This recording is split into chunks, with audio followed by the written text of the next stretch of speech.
رب زدني علما رب زدني علما. حامدا ومصليا اما بعد. لائق احترام صدر انجمن، معزز حکم صاحبان، مشفق اساتذہ کرام اور حاضرین مجلس، آج کی اس سالانہ انجمن میں میری تقریر کا عنوان ہے دہشت گردی اور اسلام.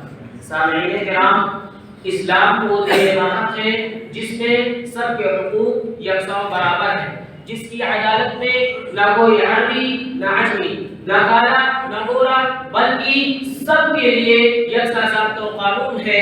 جیسا کہ نبی صلی اللہ علیہ وسلم کا ارشاد ہے الا کلکم من آدم و آدم من تراب، اور فرمایا ارحموا من فی الارض یرحمکم من فی السماء.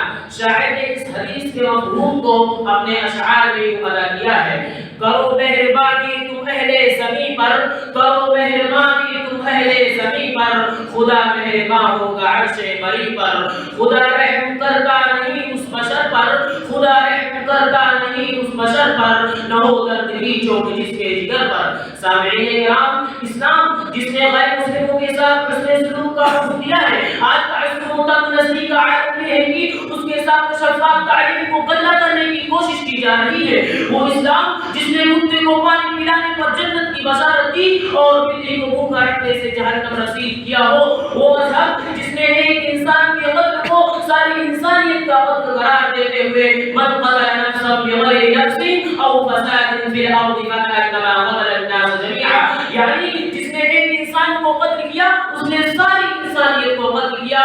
وہ جس نے ایک انسان کو قتل کیا اس نے ساری انسانیت کو قتل کیا. وہ قرآن جس کا یہ اعلان ہوگی لا اکراہ فی الدین قد تبین الرشد من الغی، جیسے حکیمانہ بات کہی گئی ہو، یعنی دین کے اندر کوئی زور و زبردستی نہیں. آج اسی دین کے ماننے والوں کو آتنکوادی اور دہشت گرد کہا جاتا ہے. اور اتنا ہی نہیں بلکہ وہ مدارس جس کے اندر قال اللہ اور قال رسول کی صدائیں بلند ہوتی ہے، اور جس کے اندر حیوانات کے چنگ سے آزاد کرا کے انسانیت کے درس دیے جاتے ہو، وہ دین جس کے پیشوا نے اہل حق پر قادر ہونے کے باوجود لا تثریب علیکم اليوم اذهبوا انتم الطلقاء کا مسئلہ سنایا ہو، اور تمام ظلم و مصائب کو پس پشت ڈال کر اخوت و بھائی چارگی کا پیغام دیا ہو. وہ دین جس میں عدل کا یہ عالم ہوگی لو ان فاطمہ بنت محمد سرقت لقطعت يدها، یعنی اگر فاطمہ بنت محمد صلی اللہ علیہ وسلم بھی چوری کرے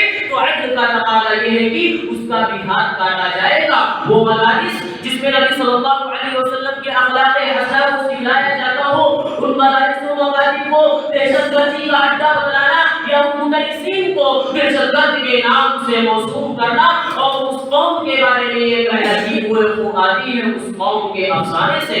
دنیا والوں جواب دو، اگر دہشت و بربری کسی کا نام ہے تو محبت اور انسانیت کیا چیز ہے اور کس کے یہاں مل سکتی ہے؟ کیا اس قوم کے یہاں جس نے جمہوری انقلاب کے درمیان لاکھوں سروں کو ناریوں کی طرح مشین گروں سے صفایا کر دیا، یا حکمرانوں کے یہاں جن کا نقشہ قرآن نے یوں کھینچا ہے ان الملوک اذا دخلوا قرية افسدوها وجعلوا اعزة اهلها اذلة.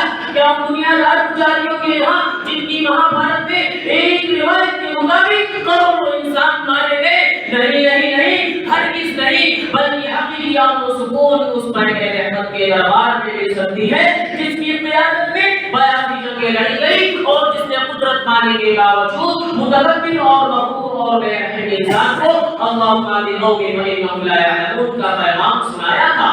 آج جب انسانیت کا راہ نہیں ہے، دنیا امن و سکون کو ترس رہی ہے. اس کو آشو ماحول میں قیام امن اور خاتمہ نظامات اور دہشت گردی کو ختم کرنے کے لیے جس نظام کی ضرورت ہے وہ نظام اسلام ہے. اب آپ نے اللہ رب العالمین سے دعا کروں یا اللہ تعالی ہم تمام مسلمانوں کی حفاظت فرما اور دشمنان اسلام کو حق بات سمجھنے اور اس پر غور و فکر کرنے کی توفیق عطا فرما. آمین. وآخر دعوانا الحمد للہ رب العالمین والسلام علیکم ورحمۃ اللہ.